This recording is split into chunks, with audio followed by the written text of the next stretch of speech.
Bonjour à tous. Voilà, je me présente, je m'appelle Joël Eudaric. Je viens vous parler particulièrement d'un sujet ce matin que j'ai à cœur, le sujet de l'enfer. Pourquoi parler de ce sujet? Parce que il y a deux choses. Il y a de ceux qui n'y croient pas du tout, qui disent que ça n'existe pas, c'est des bêtises. Des personnes non croyantes. Mais il y a aussi des personnes croyantes, qui croient à l'existence de Dieu, qui croient à l'existence d'un paradis, mais qui ne croient pas non plus à l'enfer, ce qu'on appelle communément l'enfer. Soit dit en passant, ce n'est pas un terme qu'on trouve dans la Bible, mais la signification, c'est un lieu de tourment. C'est de cela que la Bible parle. La Bible parle d'un lieu de tourment. Donc, je vais m'adresser aussi bien à ceux qui ne sont pas croyants, d'accord, et à ceux aussi qui sont croyants. Cette vidéo, je vais la faire en deux phases. La première phase, je vais vous raconter mon témoignage, ce qui s'est passé dans ma vie. Et en seconde partie, nous irons dans la Bible pour confirmer un peu ce que je dis.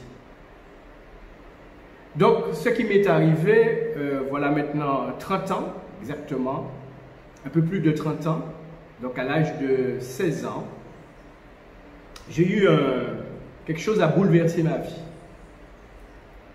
Qu'est-ce qui s'est passé? C'est qu'à partir de, donc vers l'âge de 16 ans, jusqu'à 16 ans, j'étais un jeune homme, un garçon quasi normal. Sinon que j'ai eu quand même quelques accidents. Par exemple, ma mère m'a toujours dit, sur ses 3 enfants, je suis l'aîné de ses enfants. Et je suis celui qui l'a fait souffrir le plus. Pourquoi? Parce que à partir du moment que le travail a commencé, ça a pris 3 jours pour que je vienne au monde. Quelques mois après, donc finalement, je suis venu au monde. Je suis tombé du berceau, j'ai enjambé le berceau, je suis tombé directement sur la tête. La tête a enflé et je dois mon salut à un oncle qui passait au même moment, qui m'a vu par terre, qui m'a précipité sous l'eau. C'est ce qu'on m'a raconté, évidemment je ne me souviens pas de cela.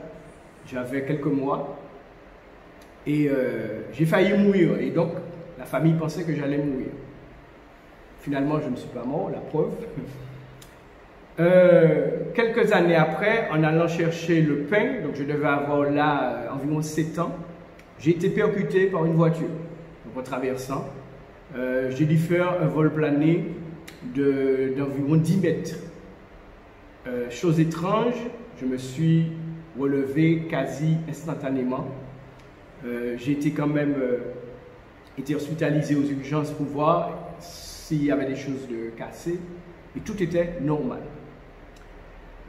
Second accident ou troisième accident, alors que mon père, donc ça c'est à peu près 2 ans après que j'ai été percuté par cette voiture, alors que mon père roulait et arrivé dans un virage, j'étais appuyé sur la porte qui n'était pas bien fermée et me voilà pendant que la voiture roule, que je débarque et que j'atterris dans le caniveau. Et là, pareil, je me relève et je me sens bien. Enfin, quelques années plus tard, je suis tombé du toit de la maison d'environ peut-être 3 ou 4 mètres. J'ai traversé sur une feuille de tôle en plastique, qui était en matière plastique. Je me suis retrouvé par terre et pareil, je me relève. Bref. Mais je vais vous dire que ce n'est pas... c'était un peu comme si quelque chose où on ne voulait pas que je continue à vivre. Donc ça c'est pour quelques accidents, mais c'est vers 16 ans que j'ai eu vraiment un gros problème dans ma vie. Quel était ce problème? Il m'arrivait, alors que j'étais bien, et tout d'un coup, ça n'avertissait pas. Tout d'un coup, il y avait quelque chose qui se passait en moi, où je sentais un peu comme si on m'emmenait dans un lieu. Et à partir du moment que j'étais dans cet endroit, je dirais,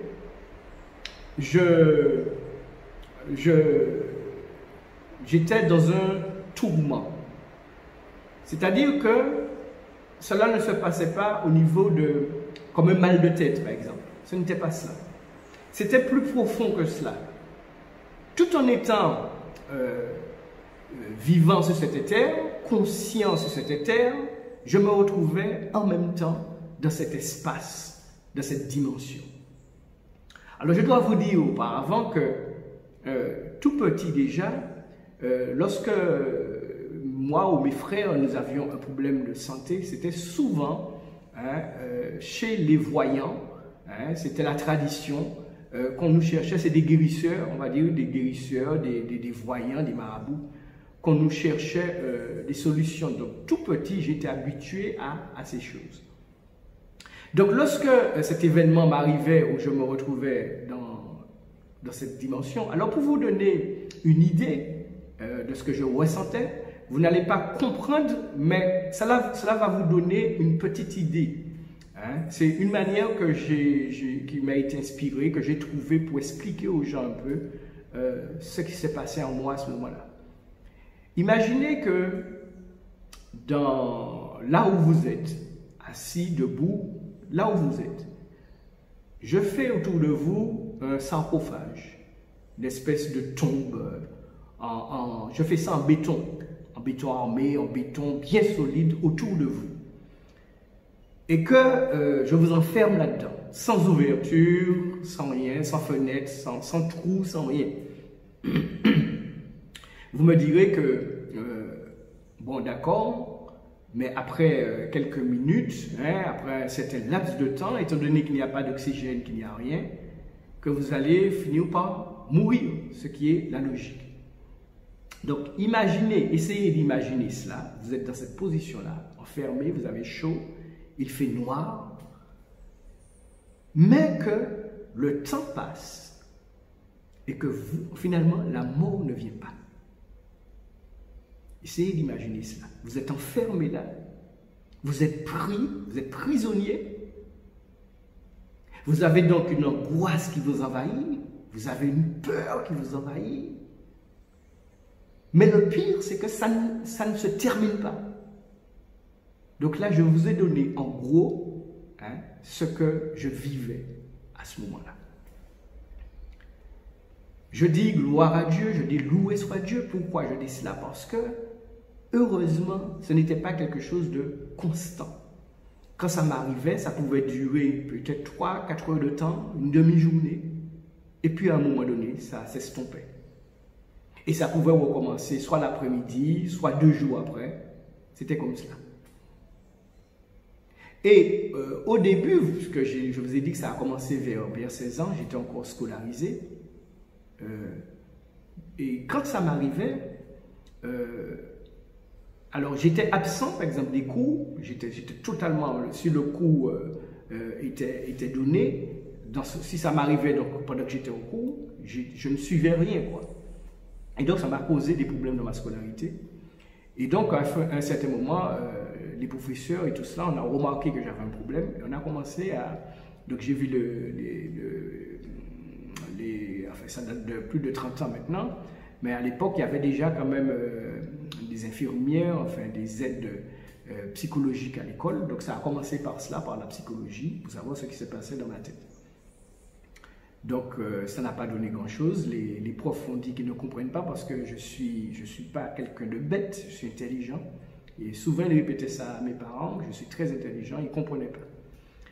Et après cette phase donc j'en ai vu plusieurs, psychologues, psychiatres, etc. J'ai vu même des psychiatres aussi.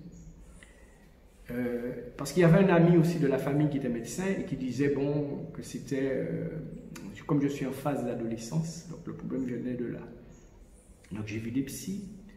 Après cela, on a dit, bon, comme c'est lié à l'adolescence, donc c'est parce que je ne dépense pas assez. Parce que pour tout le monde, c'est un problème psychologique. C'est un problème, voilà, dans ma tête. J'ai fait du sport, j'ai fait du karaté pour me défoncer, etc. Mais ce problème revenait. Donc à partir de là, mes parents, particulièrement ma mère, a pris le relais au niveau des voyants, des marabouts. Et là, mes amis, je ne sais pas combien de ces personnes que j'ai vues. Je ne sais pas, je ne connais pas le nom, peut-être 10, peut-être 15, peut-être 20, je ne sais pas. Et, mais le problème perdurait. Je me souviens de ceux qui disaient à ma mère, même parfois quand j'arrivais, car ces personnes, s'ils ne sont pas des charlatans, ceux qui sont, il y en a qui perçoivent les choses, quoi, qui voient les choses vraiment. Et dès que j'arrivais, certains disaient à ma mère, non, non, non, ça, lui, non. Ils se décourageaient d'avance, ils disaient non, ça c'est trop fort pour eux, ils ne pourront pas. Donc, ils confirmaient que j'avais vraiment un vrai problème. Et donc, ces marabouts vont finalement dire à chaque fois la même chose, c'est que j'ai un envoûtement, je suis envoûté par une puissance ténébreuse. Et donc, moi, je continuais à souffrir, parce que c'est difficile comme ça à expliquer, mais c'est quelque chose de... Moi, j'ai été malade plusieurs fois, j'ai vécu beaucoup de choses difficiles, mais c'est la pire chose que j'ai vécue dans ma vie. C'est se retrouver dans cette dimension-là, dans cette atmosphère-là. Parce que vous avez une angoisse qui vous saisit, mais ce n'est pas une angoisse comme quand on a un simple problème. C'est quelque chose qui vous prend, du plus profond de votre être. Et cela m'a permis de comprendre aussi en vivant cela que je n'étais pas fait que d'un corps.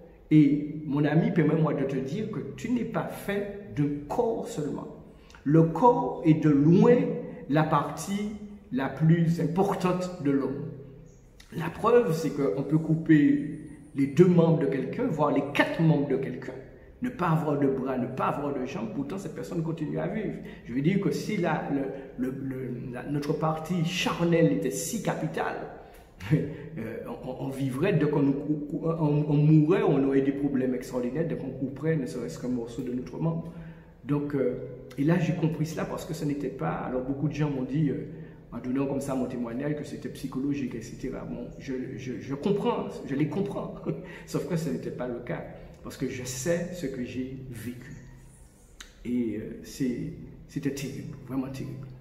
Donc à force de voyants, de marabouts, ne trouvant pas de solution, ça a commencé vraiment à m'angoisser.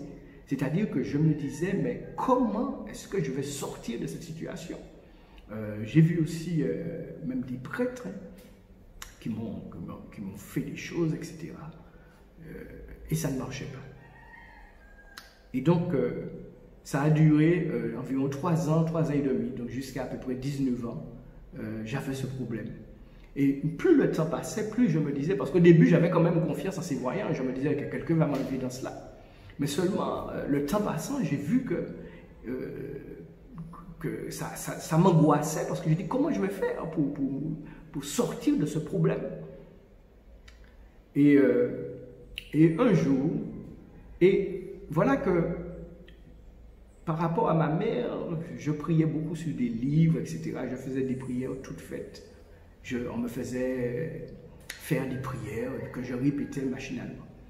Et à un moment donné, j'ai commencé à me mettre à genoux quand j'étais seul et j'ai dit à Dieu, s'il existe, parce que comme je vous dis, au début, je faisais confiance à ces voyants, tout ça. Mais à un moment donné, quand j'ai vu que personne ne m'enlève de là, j'ai commencé à dire à Dieu, à m'ouvrir mon cœur. Là, ce n'était plus sur des livres, mais c'était comme si je parlais à quelqu'un. Et à dire à Dieu, s'il est vivant, s'il existe, si donc il est ce qu'il est, c'est-à-dire tout puissant, il faut qu'il m'enlève de là. Sinon, je vais me suicider. Parce qu'à plusieurs reprises, c'était le suicide qui me traversait l'esprit. Seulement, au plus profond de moi, je n'ai pas passé le cap du suicide, parce que je savais au plus profond de moi que ce n'était pas la solution. J'avais cette impression forte que même si je me suicidais, que le problème continuerait. Et donc j'ai commencé à faire cette prière, et je ne sais pas, peut-être 3 semaines après, 1 mois, je ne me rappelle pas, mais ça n'a pas pris beaucoup de temps. Un jour, j'avais pris, donc je venais d'avoir mon permis de conduire, et un soir, sur la route, je vois une jeune fille qui fait du stop. Et donc, je décide de m'arrêter pour cette personne, je l'embarque. Et sur le trajet, cette personne ne me parle pas de Dieu, tout cela. On parle de la vie, on parle de choses. C'est une personne que je voyais pour la première fois. Et arrivée à destination, au feu rouge, elle me dit qu'elle descend là. Et je lui dis, mais comme on a bien échangé, est-ce que je peux avoir ses coordonnées? Et là, elle me dit, ah non, je suis chrétienne, je ne vous donne pas comme ça mon numéro. Une fois qu'elle m'a dit qu'elle est chrétienne, je me suis dit, ah, d'accord. En moi-même, je me suis dit, ah, elle fait partie d'une religion, de quelque chose, elle doit être dans quelque chose. Donc, ok. Et donc, pour moi, j'ai dit, laisse tomber. Donc, elle est descendue de cette voiture. Mais le feu était rouge, mes amis. Et vous savez, il n'y a pas de hasard dans la vie. Ce feu étant rouge, j'attends qu'il passe au vert. Et elle, cette personne qui est descendue, qui a fait quelques mètres, pendant que le feu est rouge, elle revient vers moi et elle me dit, je ne sais pas pourquoi, mais je suis poussé à vous laisser mon numéro de téléphone. Donc je prends le numéro de téléphone, alors vous pensez bien qu'il y a 30 ans, il n'y avait pas encore le portable, donc j'écris ça sur un papier et je le mets dans la boîte à gants de la voiture. Mais en fait, cela ne m'intéresse pas plus que cela. Pourquoi? Parce qu'elle m'a dit avant qu'elle est chrétienne. Donc, jeune homme, comme je vous ai dit, à part ce problème-là, j'étais un jeune homme qui aimait voir les jeunes filles, qui était un jeune homme normal, mis à part ce problème. Donc, je me suis dit, c'est pas elle qui ira en boîte avec moi et tout cela, donc laisse tomber. Je suis parti quelques jours après en Guyane, où je devais travailler, parce que j'avais pris l'habitude de voyager, d'aller un peu dans les îles, à droite à gauche, en France métropolitaine également, parce qu'on me disait, le fait de voyager va t'aider dans ton problème. Donc, dès que je pouvais, je voyageais. Ma scolarité étant perturbée, je n'allais pas à l'école, tout ça, donc ça me permettait de voyager. Sauf que, arrivé en Guyane, je n'ai fait que 3 jours en Guyane. J'étais parti définitivement, je n'ai fait que 3 jours. 3 jours après, je suis retourné ici en Martinique. Et là, j'ai pensé à cette jeune fille, à mon retour, je l'ai appelée. Quand je l'appelle, je lui explique un peu, je lui raconte un peu ma vie, on fait un peu plus connaissance, et puis je lui dis que j'ai un problème, etc. Je lui dis la vérité. Et là, elle me dit, si tu veux, je t'emmène à un endroit, on va prier avec toi. Je dis d'accord. Nous prenons rendez-vous pour un jeudi soir, il me semble, donc le lendemain ou 2 jours après, quand c'est eu au téléphone. Et en allant, donc le moment arrive où je dois partir au rendez-vous, et je pars de chez mes parents. Et à peu près 400 mètres après, 300-400 mètres après être reparti, je fais un accident de voiture. Je fais un accident, en fait, j'ai failli de basculer sous un pont. La voiture est complètement tordue, abîmée. Et là, au moment où ça m'arrive, en tout cas quelques secondes après, je me dis, mais c'est bizarre. Cette fille t'invite à venir prier avec elle. Et au passage, je ne savais pas de quelle religion, de quoi il s'agissait. Elle ne m'a pas dit. Mais ça m'intéressait d'aller dans ce lieu avec cette personne. Et là, je me dis, mais on t'invite à prier et voilà que tu as failli mourir, etc. Et en moi-même, je me dis, il faut que j'aille à cet endroit.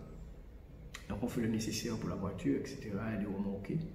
Et je l'appelle, donc en arrivant chez moi, pour lui dire que je ne pouvais pas venir à ta rencontre parce que j'ai eu un accident. Et là, elle me dit quelque chose, elle me dit, Joël, je vais te dire quelque chose, reste calme, mais écoute bien ce que je vais te dire. Tu es quelqu'un que Satan n'aime pas du tout. Alors je dis, ah bon? Donc, quelques jours passent et on reprend rendez-vous. Et mes amis, cette fois-ci, tout se passe bien. Je pense qu'elle-même a dû prier pour moi, etc. Tout se passe bien, on va à cet endroit. Lorsque je rentre dans cet endroit, c'était dans une assemblée, dans une église évangélique. C'était la première fois que je mettais les pieds dans une telle assemblée. À ce moment-là, je rentre dans ce lieu, il y a des gens qui chantent, qui prient. C'est une atmosphère un peu particulière. Alors on se pose des questions et en même temps, on est comme en sécurité, on est bien là parmi ces gens.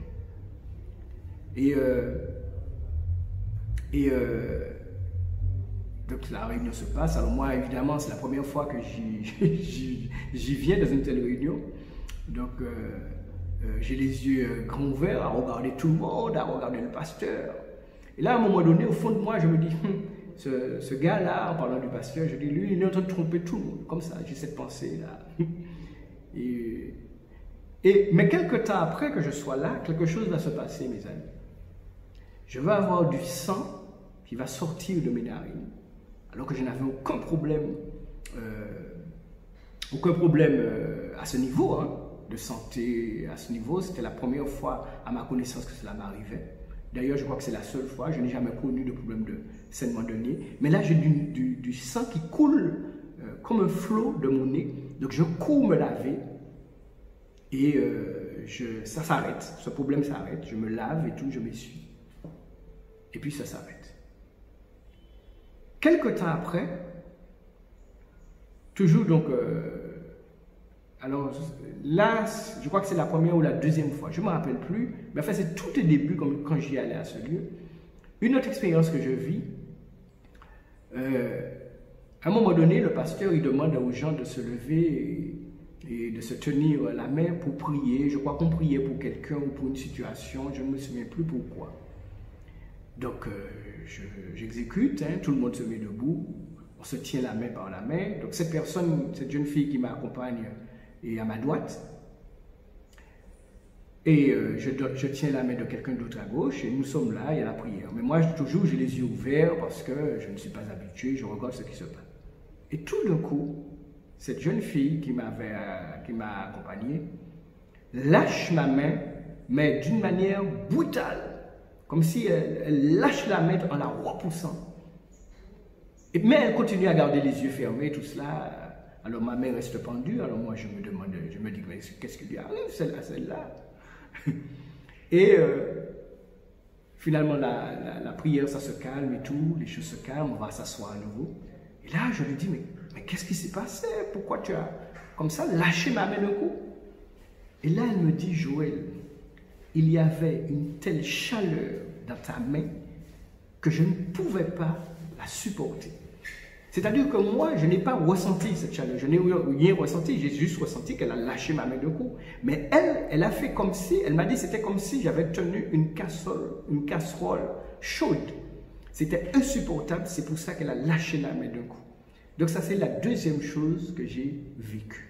Donc, à partir de ce moment-là, j'ai compris que quelque chose se passait. Et tout ça, c'est sans que l'on prie pour moi, quoi. Sans que ni le pasteur, ni personne ne s'intéresse particulièrement à moi. Donc il y avait quelque chose là qui se passe. Au fil du temps, je vais commencer à me sentir bien. Particulièrement lorsqu'il y aura des moments de chant. Hein, ça me berce, ça m'apaise, ça me fait du bien. Donc je continue à y aller avec elle. Mais il y avait quelque chose, c'est que je n'avais jamais ouvert la Bible. À ce moment-là, j'ai 19 ans. Je n'ai jamais touché à une Bible, je n'ai jamais ouvert une Bible. Je ne sais pas ce que c'est. Je me souviens, plus jeune, peut-être vers 12 ans, avec un cousin à moi, il y avait les grands-parents qui avaient une Bible qui traînait. Et à un moment donné, mon cousin, on est là, on joue avec ça, on se moque de la Bible en fait. Et mon cousin, il dit, hey, Joël, je vais ouvrir la Bible. Et là, je prends la poudre d'escampette. Je fuis. Pourquoi? Tout simplement parce que mon cousin m'a dit qu'il va ouvrir la Bible. Je lui dis, je ne veux pas entendre parler de cela, et je cours, je pars, et ça s'arrête là.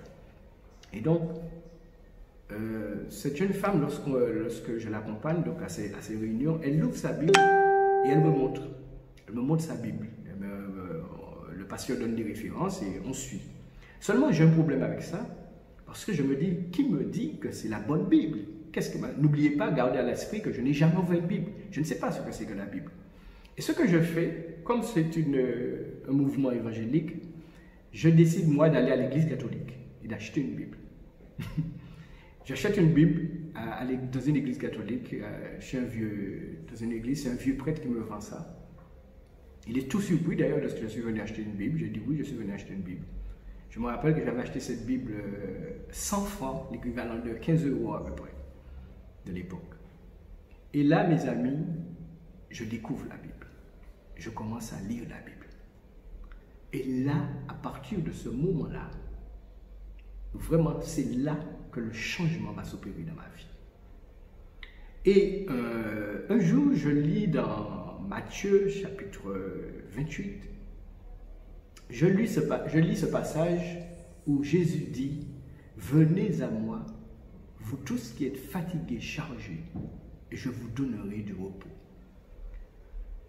En lisant, en même temps que je lis le passage, j'étais enfermé dans ma voiture, je sens que quelqu'un est près de moi et me parle en même temps que je lis. Comme s'il y a quelqu'un, évidemment je ne vois rien, mais je sens une présence qui me dit ça. Et c'est un verset que je n'oublierai jamais. Parce qu'à partir de ce moment-là, j'ai commencé à ouvrir mon cœur à Dieu. J'ai dit, Jésus, tu as dit ça. Si tu es vivant, eh bien fais-le. Tu m'as dit de venir à toi. Tu as dit de venir à toi. Et je suis fatigué, je suis chargé avec ce problème. Et effectivement, je vais commencer à lire la Bible, à dévorer la Bible. Et alors au début, ce qui m'a surpris, c'est que je pensais que j'allais développer une relation avec Dieu, mais par le pasteur ou par cette fille qui m'avait emmené. Et petit à petit, je me rends compte qu'en fait, je développe une relation avec Dieu. Ça a été l'une des plus belles surprises pour moi. J'ai constaté que Dieu me parlait. Alors, comment Dieu me parlait? C'est-à-dire, je n'ai jamais entendu de voix audible. Mais au plus profond de moi, j'avais des convictions.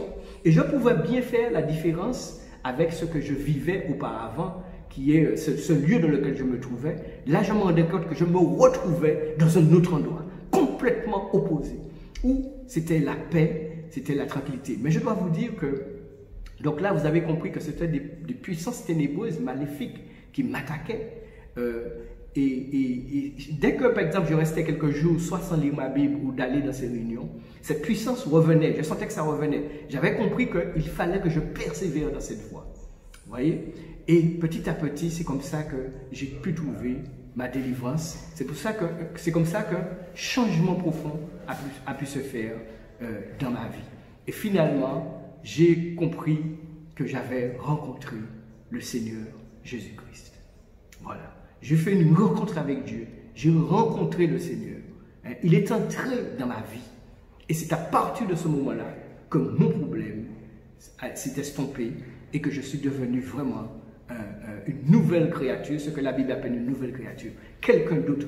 Et là, je ne parle pas de religion, je vous parle vraiment d'une relation avec Dieu. Et mes amis, je veux vous dire une chose, c'est que c'est possible d'avoir une relation avec Dieu.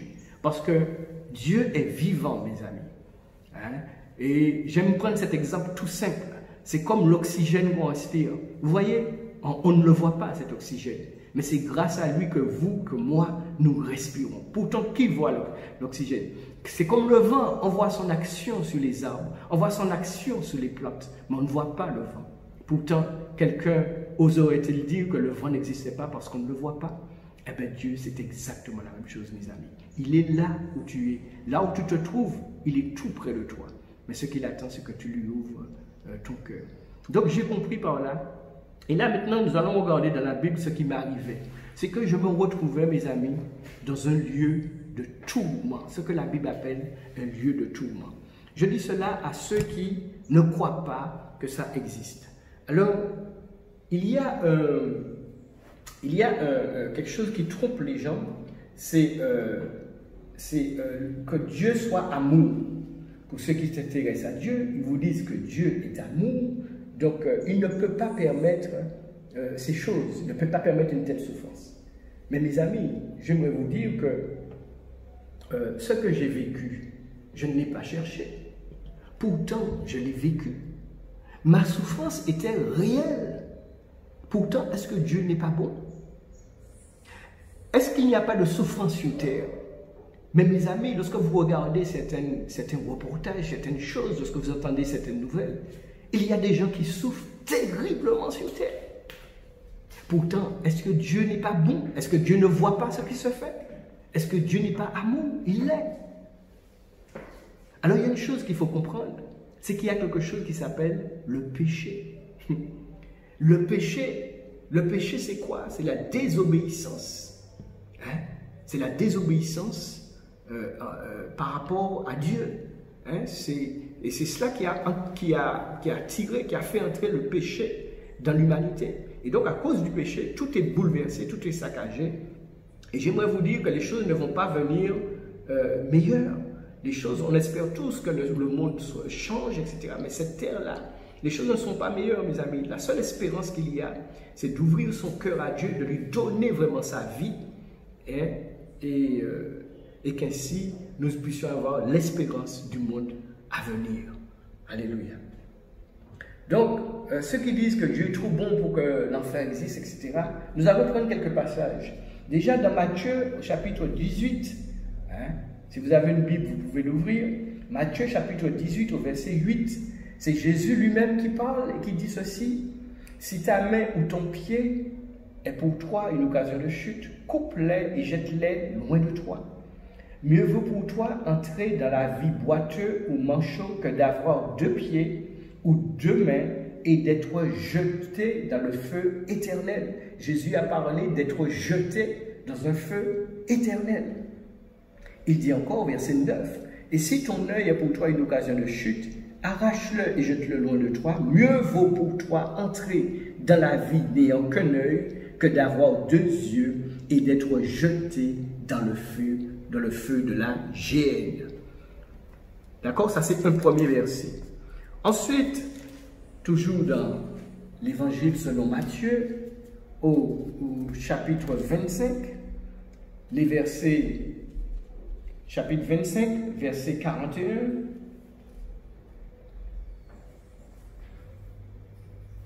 il est dit ceci, Matthieu 25, verset 41, il est dit ceci. Alors, on peut prendre le verset 43, verset 42, allez, on va partir du verset 42 qui dit « Car j'ai eu faim, vous ne m'avez pas donné à manger, j'ai eu soif et vous ne m'avez pas donné à boire. » C'est Jésus qui parle. « J'étais étranger et vous ne m'avez pas recueilli. J'étais nu et vous ne m'avez pas vêtu. J'étais malade et en prison et vous ne m'avez pas visité. » Ils répondront donc à ceux à qui Jésus s'adresse, diront, « Seigneur, quand avons-nous vu ayant faim ou ayant soif, ou étranger ou nu, ou malade ou en prison, et ne t'avons-nous pas assisté ?» Jésus leur répondra, « Je vous le dis en vérité, toutes les fois que vous n'avez pas fait ces choses à l'un de ces plus petits, c'est à moi que vous ne les avez pas faites, et ceux-ci iront au châtiment éternel. » Notez bien, châtiment éternel, mais les justes à la vie éternelle. C'est Jésus qui parle. Il parle de châtiment éternel et il parle aussi d'une vie éternelle. Dans Luc, on continue toujours dans la Bible, et là je m'adresse à ceux qui lisent la Bible, comme à ceux qui ne la lisent pas, mais ceux qui lisent la Bible, vous devez prendre en compte tous ces passages bibliques. Alors, j'ai entendu une fois un théologien dire c'est une métaphore. Le feu éternel n'existe pas, c'est une métaphore. Pensez-vous qu'avec quelque chose d'aussi dramatique, d'aussi sérieux, Jésus aurait pris une métaphore? Il aurait été léger avec un sujet pareil. Mes amis, vous devez savoir une chose, c'est que la Bible nous dit que nous sommes créés à l'image de Dieu. L'être humain est créé à l'image de Dieu. Quand Dieu crée l'homme, dans la Genèse, il dit « Faisons l'homme à notre image, à notre ressemblance ». Mais il ne s'agit pas, mes amis, d'une ressemblance physique. Mais dans son caractère, déjà la Bible dit que Dieu est esprit. Or, nous sommes faits d'un corps, d'une âme et d'un esprit. Notre corps va à la tombe, notre corps va à la pourriture. Mais l'esprit, l'âme continue d'exister, mes amis. Cette partie de nous est éternelle. Comme Dieu est éternel, sachez-le, ne vous faites pas d'illusions. Luc chapitre 16, verset 23, il est parlé là de Lazare et du mauvais riche. Donc au verset 19, il est dit, il y avait un homme riche qui était vêtu de pourpre et de fin lait et qui chaque jour menait joyeuse et brillante vie. Un pauvre nommé Lazare était couché à sa porte, couvert d'ulcères et désireux de se rassasier des miettes qui tombaient de la table du riche. Et même les chiens venaient encore lécher ses ulcères. Le pauvre mourut et il fut porté par les anges dans le sein d'Abraham. Le riche mourut aussi et il fut enseveli. Dans le séjour des morts, il leva les yeux et tandis qu'il était en proie souvenez-vous de mon témoignage, il était en proie au tourment. Donc ça c'est le mauvais riche. Il se trouve donc dans le séjour des morts. Il lève les yeux, et tandis qu'il est en proie au tourment, il vit de loin Abraham et Lazare dans son sein. Il s'écria, toujours le mauvais riche, « Père Abraham, aie pitié de moi, et envoie Lazare pour qu'il trempe le bout de son doigt dans l'eau et me rafraîchisse la langue, car je souffre cruellement dans cette flamme. » C'est la Bible qui le dit, mes amis. Il y a là une souffrance, alors que cet homme est mort. Qu'est-ce qui souffre, mes amis? Ce n'est pas son corps qui souffre, mais c'est son essence même. Il est dans la souffrance. Mes amis, croyez-vous que Dieu, la Bible dit que Dieu est juste. Il est bon, mais il est juste aussi. Et beaucoup pensent que on va mener sa vie comme on veut ici-bas. Hein? Faire le mal qu'on veut, les exactions qu'on veut. Et puis, une fois qu'on meurt, tout est fini. Mais mes amis, ça c'est ne pas connaître Dieu, penser comme ça. Ça c'est ne pas connaître Dieu. Penser comme ça, ce n'est pas connaître Dieu. Et encore, dans un autre passage de la Bible, dans l'Apocalypse, chapitre 14, j'ai pris volontairement plusieurs passages pour vous confirmer ces choses et à ceux qui ne croient pas à ces choses. Alors bien souvent, il est reproché à ceux qui parlent de châtiment éternel de vouloir faire peur aux autres. Mais Jésus ne cherchait pas à faire peur aux autres quand il parlait de ça. Il disait simplement une réalité. C'est tout. C'est tout. Vous savez, il y a des gens, on peut leur parler de l'enfer, de châtiment, etc. C'est pas ça qui va leur faire changer. Hein. Vous avez des gens, c'est pas. Et vous avez même des gens qui vous disent que, alors je ne sais pas s'ils sont conscients ou pas, mais ils vous disent qu'ils savent qu'ils iront dans cet endroit. Après, est-ce qu'ils savent de quoi ils parlent? Ça, c'est autre chose. Apocalypse, à partir du chapitre 14, à partir du verset 9, il nous est dit, un troisième ange les suivit en disant d'une voix forte, « Si quelqu'un adore la bête et son image et reçoit une marque sur son front ou sur sa main, il boira lui aussi du vin de la fureur de Dieu. » Vous voyez, les gens qui disent que Dieu est bon, oui, il est bon, mais la Bible nous parle aussi de la fureur de Dieu, mes amis.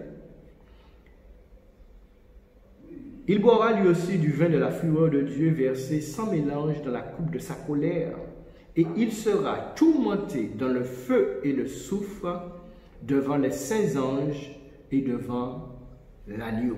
Verset 11. Et la fumée de leur tourment monte au siècle des siècles. Vous savez ce que ça veut dire au siècle des siècles? Ça veut dire sans fin. Et ils n'ont de repos ni jour, ni nuit, ceux qui adorent la bête et son image, et quiconque reçoit la marque de son nom. Toujours Apocalypse. Vous voulez encore des versets? Chapitre 20, verset 10. Il nous dit ceci. Et le diable qui les séduisait fut jeté dans les temps de feu et de soufre, où sont la bête et le faux prophète. Et ils seront tourmentés jour et nuit au siècle des siècles. D'accord? Alors beaucoup disent que oui, ça c'est le diable, c'est pour le diable. Effectivement, la Bible dit que le châtiment éternel, l'enfer, a été préparé pour le diable et pour ses anges. Mais il est dit aussi que ceux qui suivent le diable, qui suivent la même pensée que lui, qui ont la même pensée que lui, ils iront aussi avec lui, mes amis. Et j'aimerais vous dire une chose, pour ceux qui disent que Dieu est bon, oui. Est-ce que vous pensez que Dieu a créé le diable et tous ces anges qui l'ont suivi, qui sont devenus des démons? Est-ce que vous pensez que Dieu les a créés avec haine? Dieu les a créés avec amour. Vous comprenez? Dieu est toujours amour, mes amis. C'est ça qu'il faut bien comprendre, entre l'amour de Dieu et sa justice. Ça, il faut bien comprendre cela. Et enfin, je prends un dernier verset, donc toujours dans l'Apocalypse, chapitre 21, verset 8, il est dit, on peut prendre au verset 6, il est dit, et il me dit, c'est fait, je suis l'alpha et l'oméga, c'est Jésus qui parle, je suis l'alpha et l'oméga, le commencement et la fin. À celui qui a soif, est-ce que quelqu'un a soif? À celui qui a soif, je donnerai de la source de l'eau de la vie gratuitement. As-tu soif d'un changement dans ta vie? As-tu soif d'une délivrance, de changement dans ta vie? Jésus dit de venir à lui, de lui ouvrir ton cœur. Là où tu es, il est tout près de toi. C'est une question de foi. Si tu crois qu'il est là, tu lui ouvres ton cœur. Tu lui ouvres ton cœur. Tu lui dis, Jésus, j'ai entendu cet homme parler. Alors révèle-toi à moi. Montre-moi ton chemin. Et là, tu verras ce qu'il fera pour toi. Si tu as la foi, comme j'ai eu la foi, tu verras ce qu'il fera. À celui qui a soif, je donnerai de la source de l'eau de la vie gratuitement. Celui qui vaincra héritera ces choses. Je serai son Dieu et il sera mon fils. Mais pour les lâches, les incrédules, les abominables, les meurtriers, les impudiques, les enchanteurs, les idolâtres et tous les menteurs, leur part sera dans l'étang ardent de feu et de soufre, ce qui est la seconde mort. Voilà, mes amis, ce que j'ai voulu partager avec vous en ce jour. Que Dieu vous convainc, que Dieu vous éclaire comme il l'a fait pour moi et des millions d'autres. Sachez que Dieu est vivant, sachez que sa parole, qui est la Bible, la Sainte Bible, c'est la vérité. Aussi simple que soit ce livre sur une étagère parmi tant d'autres, c'est un livre qui est particulier. Dieu associe en lui, qui est extraordinaire, c'est qu'il est simple, il est accessible, et autant il a tout créé parfaitement. Les scientifiques, les gens sont étonnés devant la création, devant même ceux qui ne croient pas en Dieu, ils sont étonnés devant la nature, de voir les merveilles de la nature, parce qu'il y a un créateur derrière tout cela. Et des choses si complexes, en même temps ce Dieu si extraordinaire est accessible à chacun. De là où tu es, tu peux lui ouvrir ton cœur et lui parler, et il saura te diriger. Que Dieu te bénisse. Je vais prier avec vous. Et si quelqu'un veut recevoir, comme j'ai dit, ouvrir son cœur à Jésus-Christ, à Dieu le Père, fais avec moi cette prière. Dieu Tout-Puissant, tu répètes après moi, Dieu Tout-Puissant, d'après cet homme, tu es vivant. Seigneur, fais-moi te rencontrer comme cet homme t'a rencontré. Cet homme a dit que tu es tout près de moi. Alors montre-moi que tu es là, Seigneur, et que tu es vivant. Et je t'accepterai dans ma vie. Oui, Seigneur, je veux t'ouvrir mon cœur si tu es vivant et que tu entres dans mon cœur. Merci pour le changement que tu fais en moi. Au nom de Jésus. Amen. Amen. Que Dieu vous bénisse, mes amis, et que Dieu vous éclaire. Merci.